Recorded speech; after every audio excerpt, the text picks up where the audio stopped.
And welcome to another edition of the X Zone, everyone. I am Rob McConnell, and for the next 4 hours, I am your host. I am your guide as together we cross the time-space continuum to this place that I call the X Zone.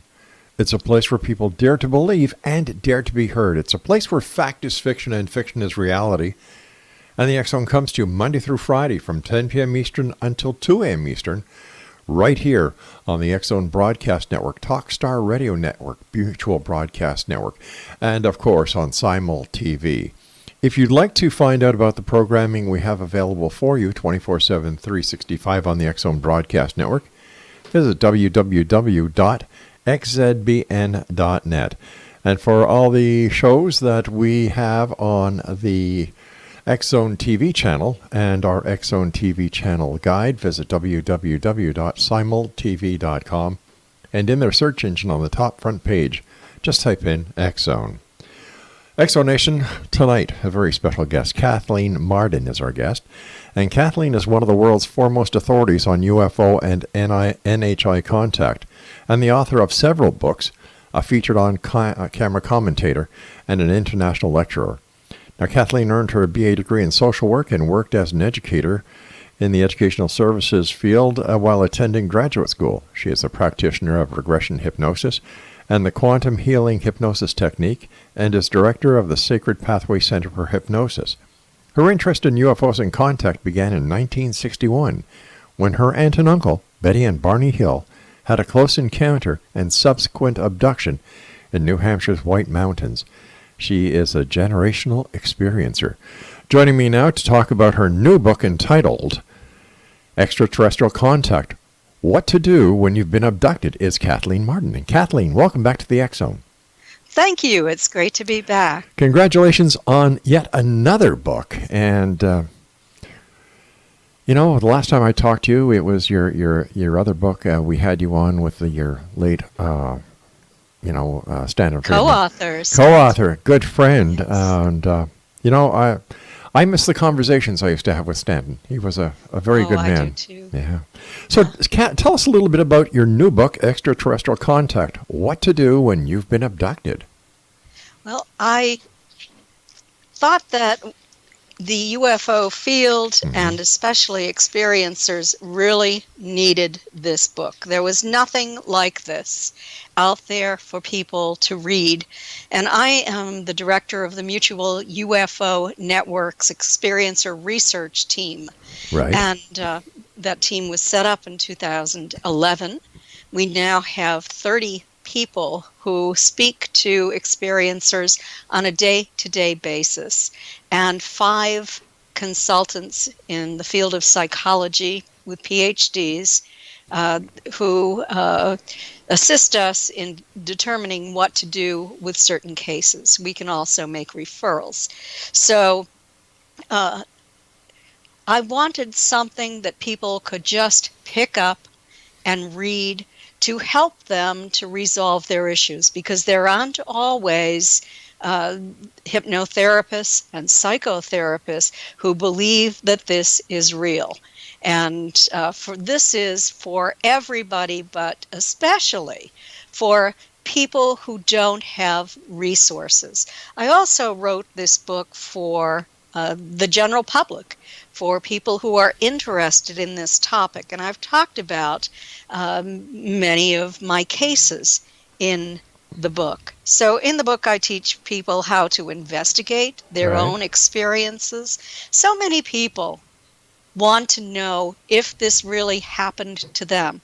They haven't been able to make up their minds. They're not sure if they have sleep paralysis, if they're dreaming. It seems real. They don't know how to look for evidence. So this is a chapter that helps people.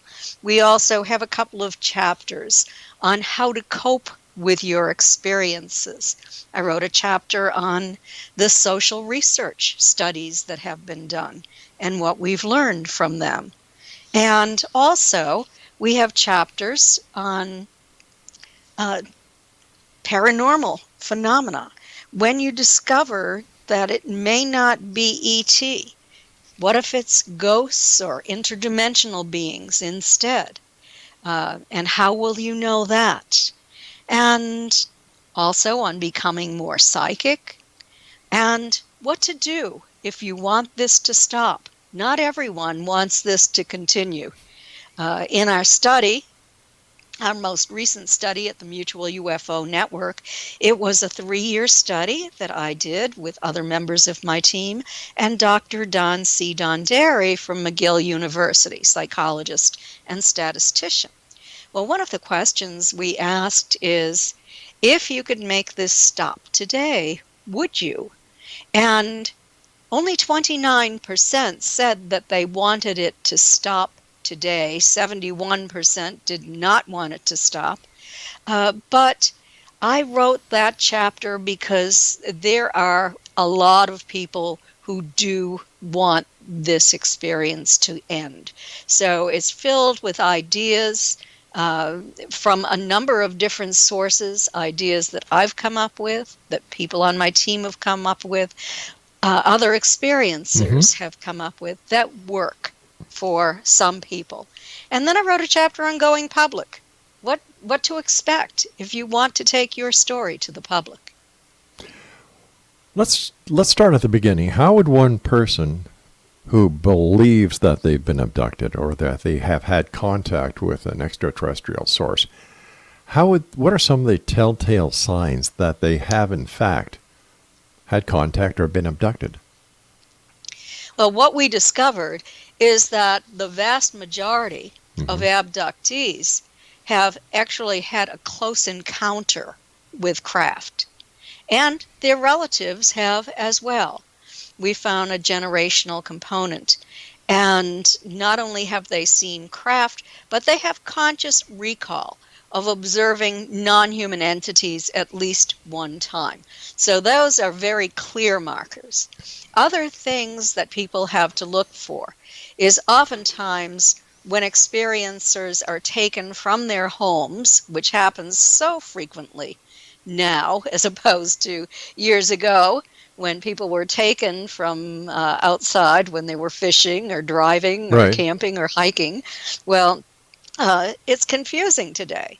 But most people who are having these experiences wake up feeling extremely tired, as if they were awake all night doing something. And suddenly they've snapped awake and they are just wiped out. They can check their bodies. A lot of times they will find unique patterned marks on their bodies that they haven't found in association with any bruises or cuts or anything that they have gotten from their own home environment.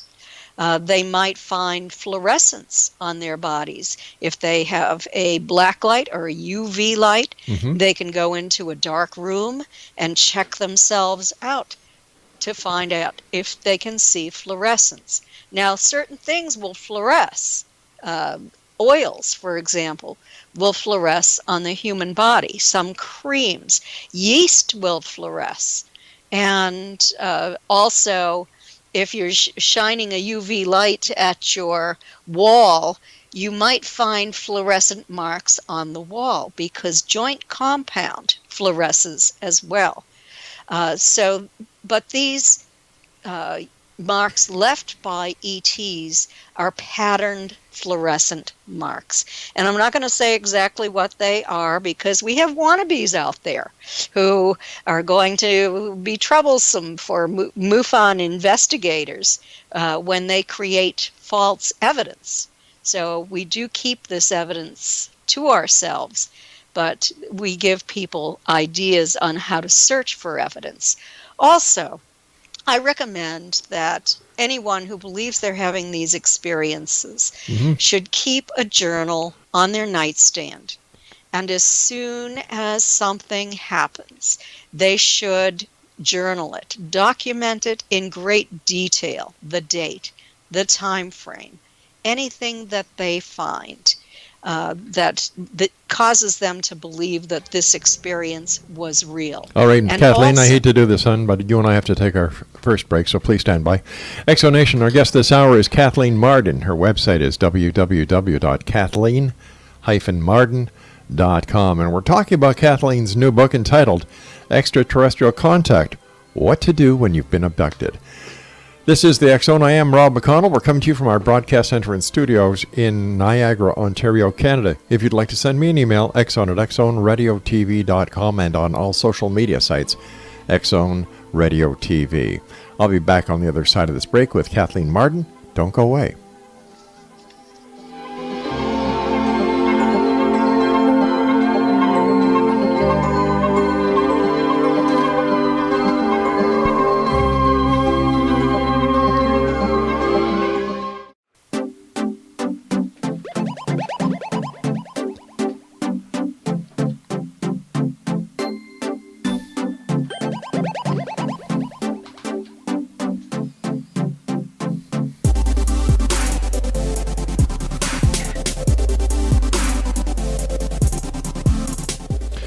And we're back.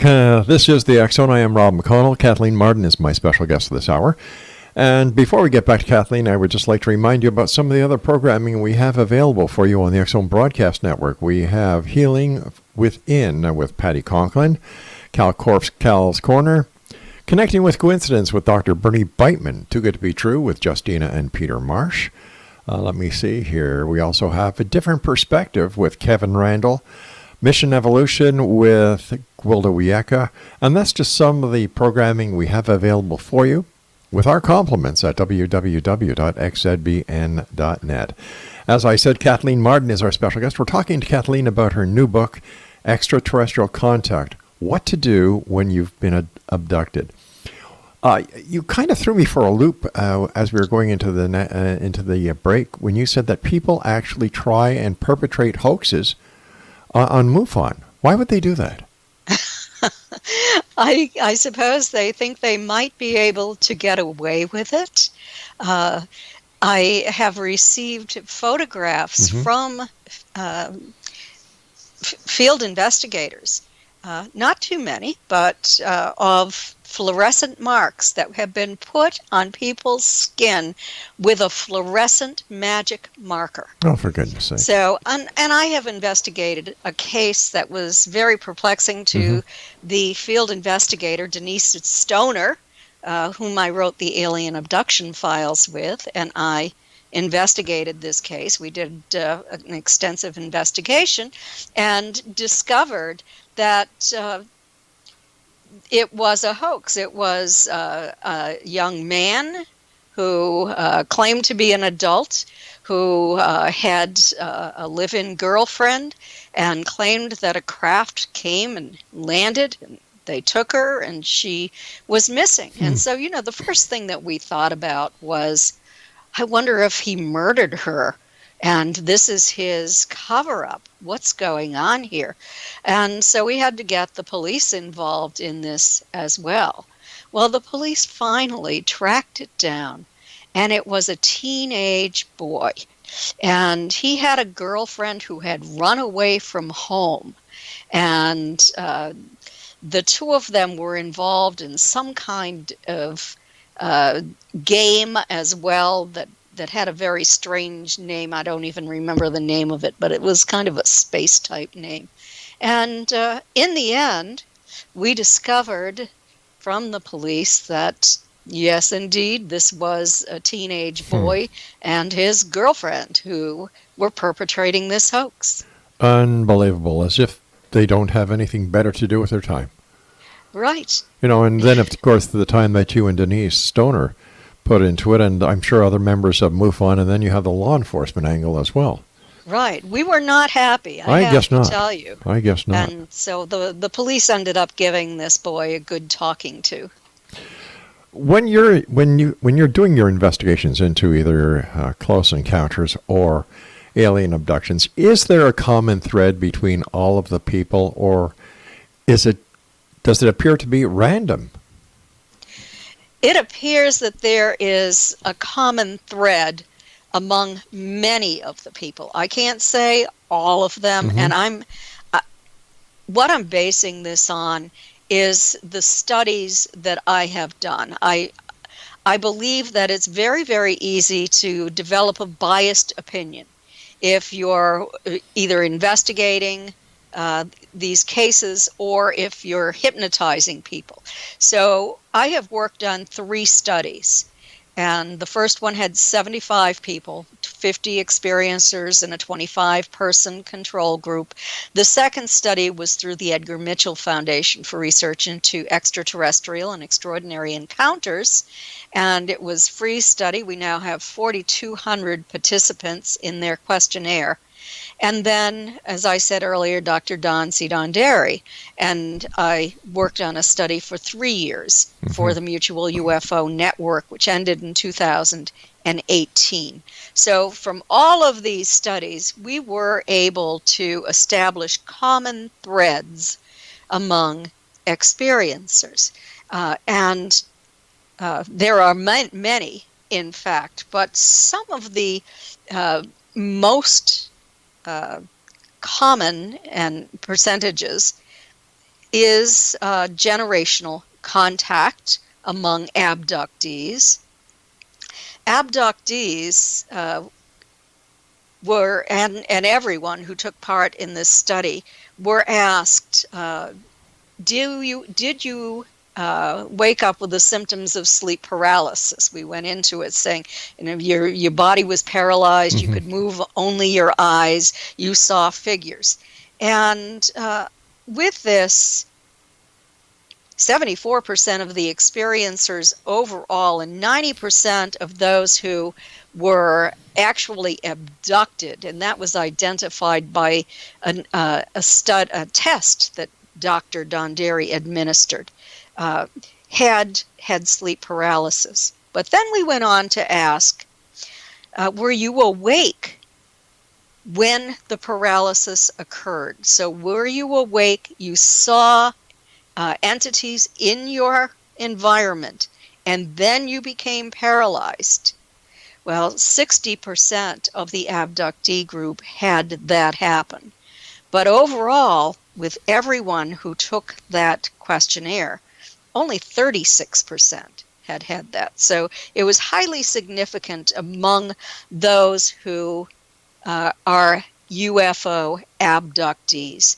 And I think that it was very important to separate that group out because they're the ones who have the most evidence, the ones who are most often studied, the ones whose cases are investigated.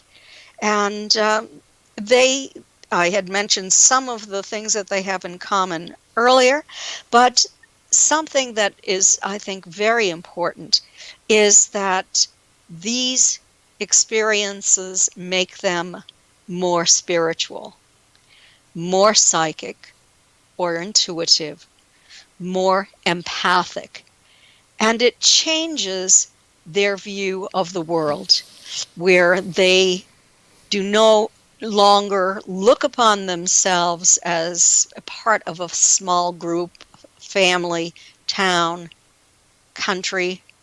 They see themselves as part of something much larger.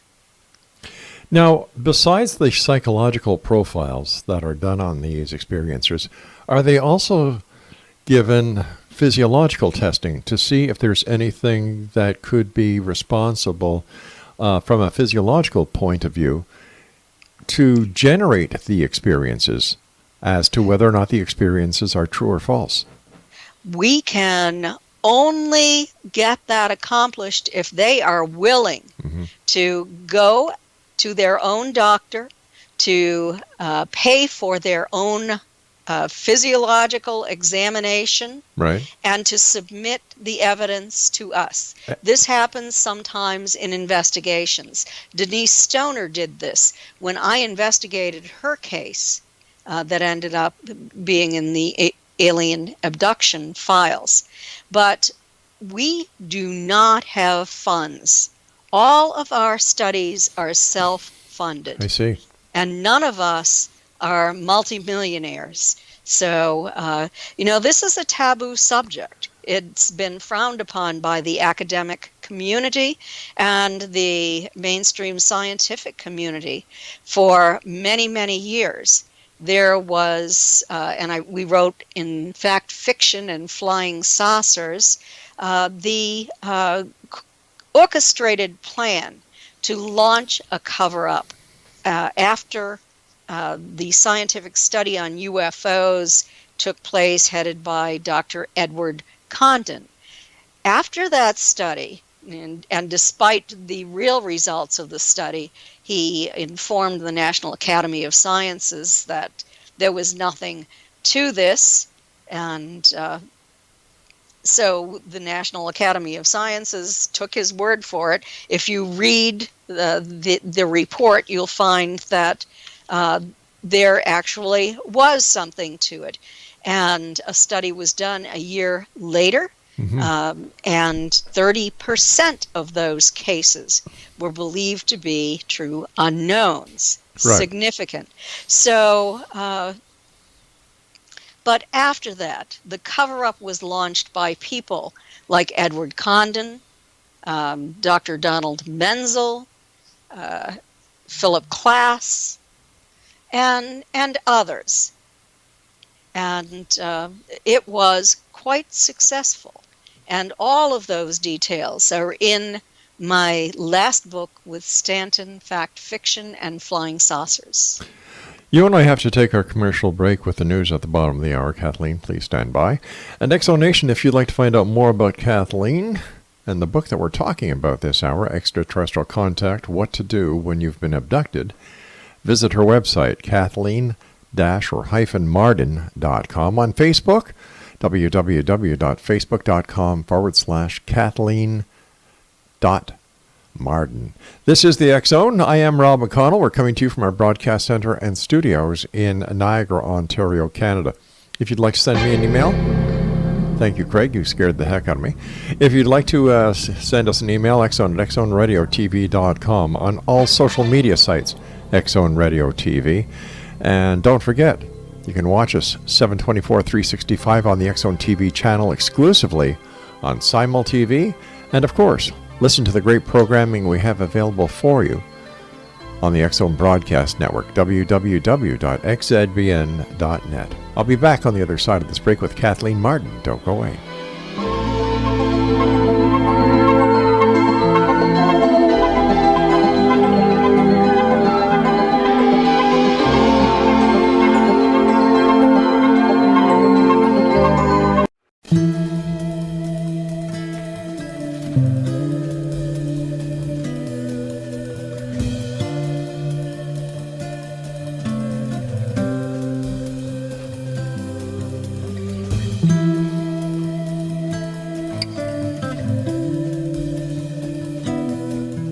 Welcome back, everyone. Don't forget the X Chronicles newspaper. The current edition is always available at www.xchroniclesnewspaper.com. Kathleen Marden is my special guest. She is the author of Extraterrestrial Contact, What to Do When You've Been Abducted. Her website is kathleen-marden.com. So, when you're doing your psychological profile, is this done over the internet? Is it done by mail, or is it done over the phone? Do these people actually see an investigator? How is it done? Well, are you talking about Dr. Don C. Dondarri's American Personality Inventory? I'm talking about the data that you used to write your book. Oh, okay. So that was the psychological profile was established in a test that was administered by Dr. Don C. Dondarri. It was called the American Personality Inventory, and it was developed with Bud Hopkins, the late great abduction researcher, and also Ted Davis, who is a psychiatric social worker on Long Island. And it was developed specifically to identify those individuals who have the characteristics of having had a real abduction with the psychological implications and the knowledge that abductees have, secret knowledge. And there were 3 groups. When you take that test, you can either fit into the abductee group, or you can fit into the simulator group or the wannabe group, meaning that you have read a lot of books about this. You would really like to be in this category as an abductee or an experiencer, but you're not. And then there is another group, which is just the general population group. And those are individuals who don't have a lot of knowledge about extraterrestrial contact and abduction, and they don't fit the psychological profile either. But what happens if, hypothetically now, what would happen if that the questions that are being asked on the psychological profile build-up sheet are incorrect? What happens if these questions are skewed for a certain response in order to get the ET connection? Well, I'll tell you, I have taken that test, and it's impossible. Really? It is impossible to know anything. There's not one question that you can think, yes, this means this person is an abductee. No, it's an incredible exam, and because administered by a man with a PhD in psychology, who did an incredibly good job standardizing this exam. But my question also gets to another point, that if we do not know, if we do not have all the answers about the ET question, how can we successfully administer a test that will get the results based on the reality of the subject? Well, Dr. Don Derry says that it's more than just the test. You also have to have the investigation. But So the investigation. How is the investigation administered? the investigation is by a field investigator, and almost all of the people on my team are field investigators who specialize in abduction investigations. They know what to look for. They know how to collect evidence. So it's based on that as well. Are the members of your investigation team, are they experiencers or abductees themselves? Some are, some aren't. Just getting back to what we were talking about earlier with the Condon report, why do you think that the scientific community and academia still looks at the work that is being done by such organizations as MUFON as insignificant?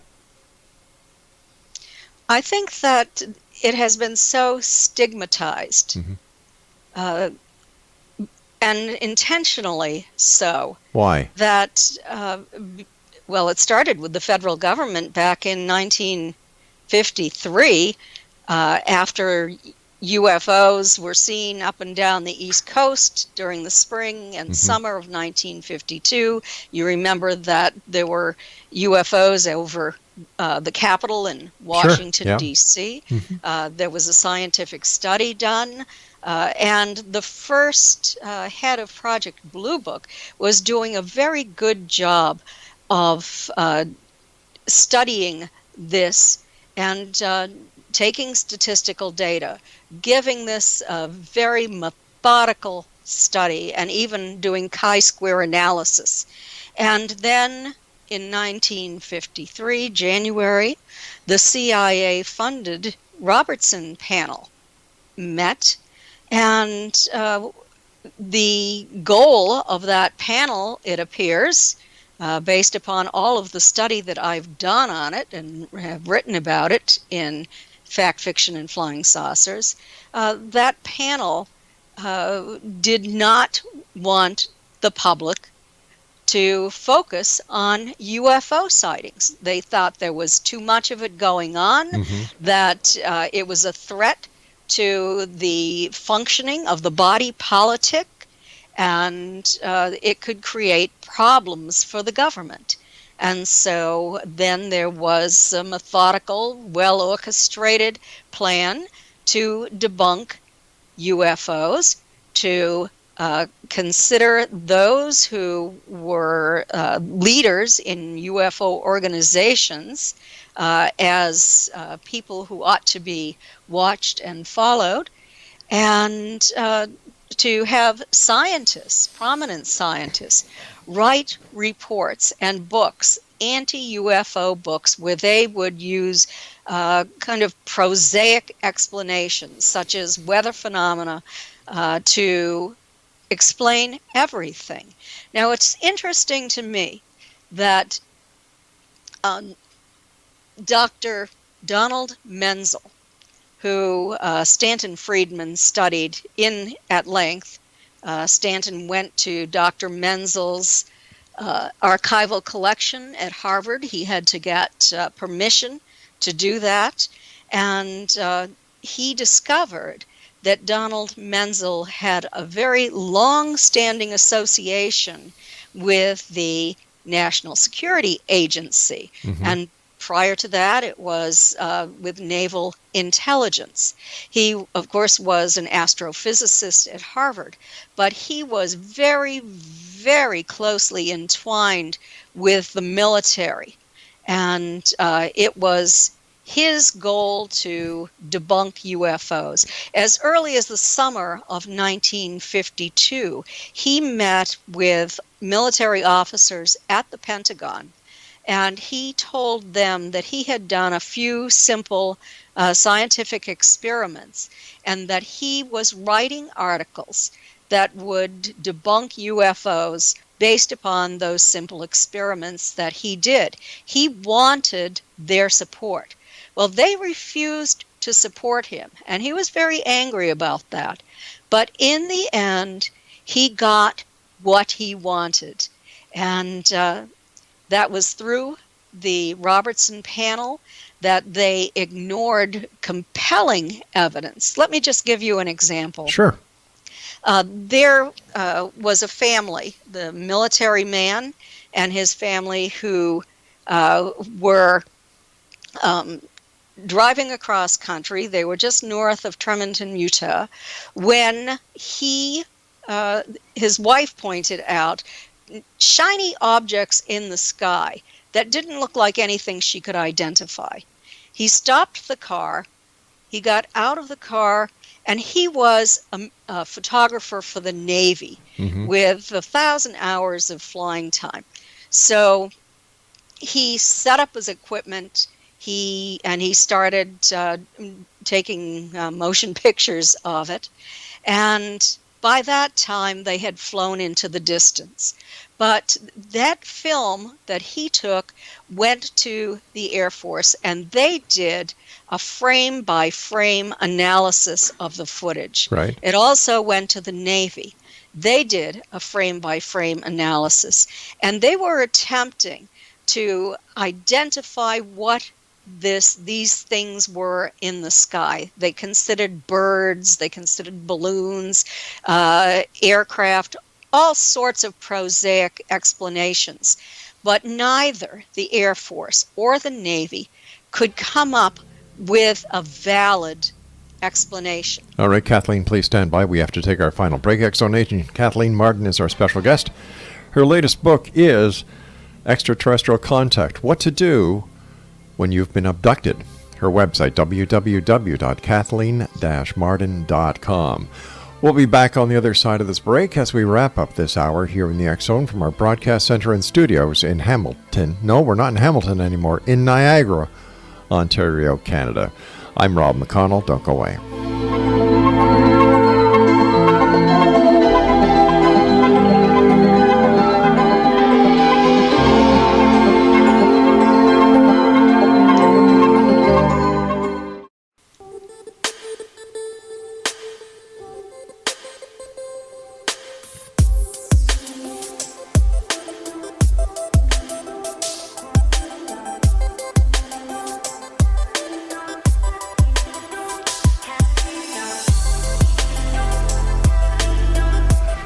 Welcome back, everyone. We're talking to Kathleen Marden about her new book entitled Extraterrestrial Contact, What to Do When You've Been Abducted. Once again, her website, kathleen-marden.com. Kathleen, why do you think that the government is going through such strange measures in order to discredit and to get the public to think that everybody who's involved with UFOs are a little strange? What are they trying to hide? Well, for many years they had done this. I was talking about the Robertson panel, Yes. and how the Air Force and the Navy had spent hours studying this footage. Well, an example of what the scientists did is they viewed that footage, and one of them said, gee, those look like birds that I see off the coast of California. And so the other scientist said, well, we agree they look like birds. Send this video back to the Air Force and the Navy for reevaluation. That was not scientific. That was a cover-up. Wait a second. I'm having a hard time understanding how that's a cover-up. How that's a cover-up? Yeah. Because they would not accept. Here are scientists who refuse to accept the scientific evidence. Okay, hold on here. I must be missing something. Because from what I understand, this person took the film footage. It was sent to the Navy, sent to the Air Force for a frame-by-frame analysis. Yes. The Navy and the Air Force could not identify what was in this film. So they, in turn, send it to a group of scientists. The group of scientists come up with the plausible explanation that they are birds. They send back the film to the Army and the Navy for reevaluation. Have I got that correct? Well, not exactly. Okay, what am I missing here? That group of scientists were it was a small group of scientists who did no scientific analysis. That's the important thing. What kind of scientific? The scientists who did the analysis could not identify it, even though they spent 1,000 hours on frame-by-frame analysis. Okay, I understand that. Okay, so the big problem with this is that the scientists who received the film from the Army, from the Navy and the Air Force did not do a significant enough analysis of what they were presented with. They did no analysis. Oh, okay. They watched a film. They watched a video of the video that Delbert Newhouse, the Navy man, took, and a video of seagulls flying. Okay, no, I understand that. I understand that. But just because they didn't do a significant enough analysis, according to some people, I don't see a cover-up here. They did zero analysis, and that was just an example of one of the pieces of evidence that they looked at when, in the end, they were clearly concerned about the threat of psychological warfare, and if public hysteria caused an overload of false UFO reports, it could threaten national security, they said. They had to cover it up. But you also must have to take into consideration that these were trying times of the Cold War as well. They were trying times of the Cold War, but what they wanted to do is to reduce public interest in all of this.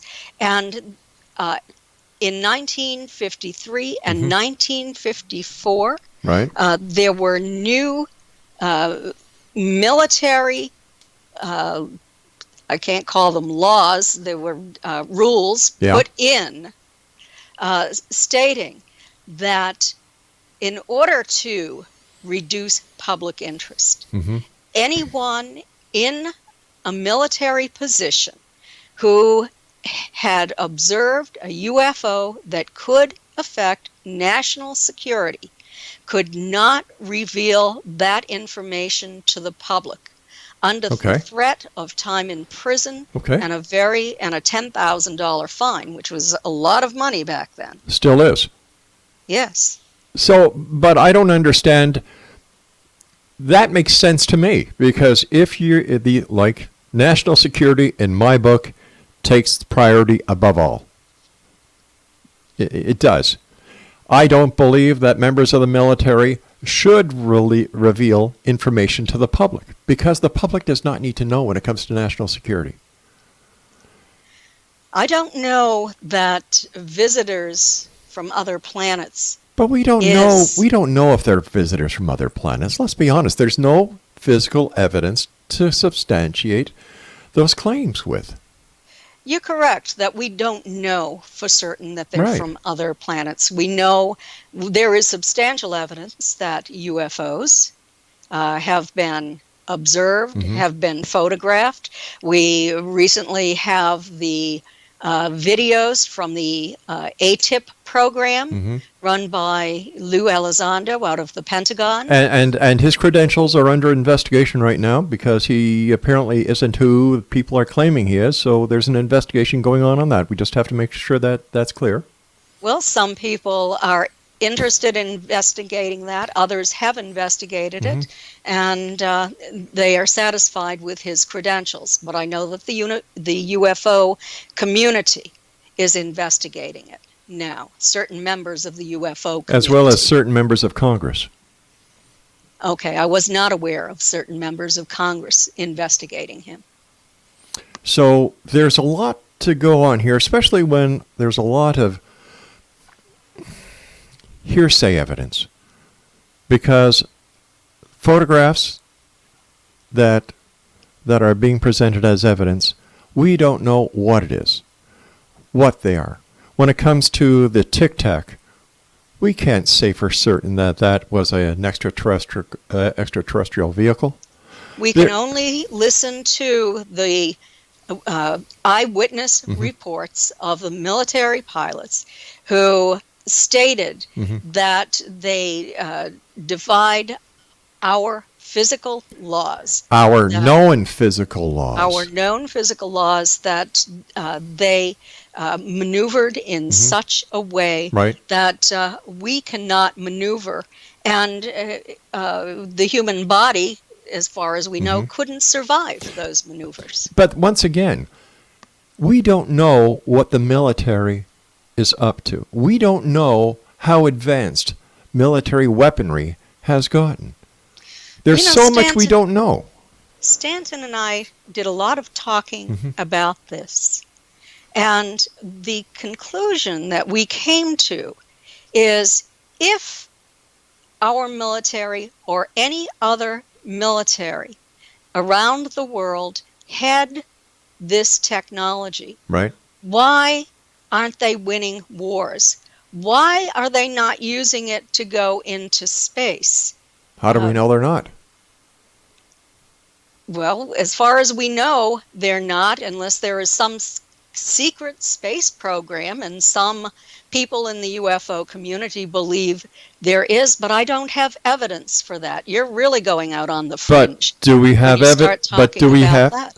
I think that hypothesis is equal to the hypothesis brought on to the general public by the UFO community, saying that everything that is seen in the sky that cannot be identified is a flying saucer from Zeta Reticuli. Well, the UFO community doesn't say that. That's not an accurate statement. The UFO community, I know there's a lot of hysteria and that sort of thing, but in the UFO community that I'm part of, we look for evidence, and we have a lot of evidence. We have physical evidence. What physical evidence? Well, let me give you an example. Sure, we've got about a minute. Oh, well, I guess I can't. But anyway, there was a UFO that hovered over the ground, and it was the evidence was collected. Stanton was one of the people who collected the evidence, and it was in Delphos, Kansas. And it underwent laboratory analysis in several laboratories. And I'm going to have to, I think, finish that in the next segment. Actually, this is the last segment, Kathleen. Oh, it is. Yeah, it's already been 4 Okay. segments. Listen, I want to thank you so much for joining us. We'll have to have you back on to continue this. Congratulations on yet another great book. And Exo Nation, if you'd like to contact Kathleen, here's how you do it. You can go to her website at www.kathleen-marden.com and visit her Facebook page, facebook.com/Kathleen.Marden. Once again, Kathleen, thank you very much for joining us. Congratulations on a great book, and I look forward to the next time you and I meet here in the Exo. Okay. Take care of yourself. Thank you so much. My pleasure. Bye-bye. All right, Exo Nation, we'll be back on the other side of this commercial break as the Exo continues from our broadcast center and studios in Niagara, Ontario, Canada. You know, it's only been 5 months or 6 months that we are down here in Niagara, and yet I still make the goof from our studios in Hamilton. Well, I guess that's because we were there for nearly, 20 years? All right. On to bigger things. I'm going to be talking to Richard Sennett next about ghosts, hauntings, and things that go bump in the night. This is the Exo. I am Rob McConnell, a place where people dare to believe, as you heard with Kathleen Marden, and a place where people want to get their message out there. Strange times. Strange, interesting. I'll be back on the other side of this break. Don't go away.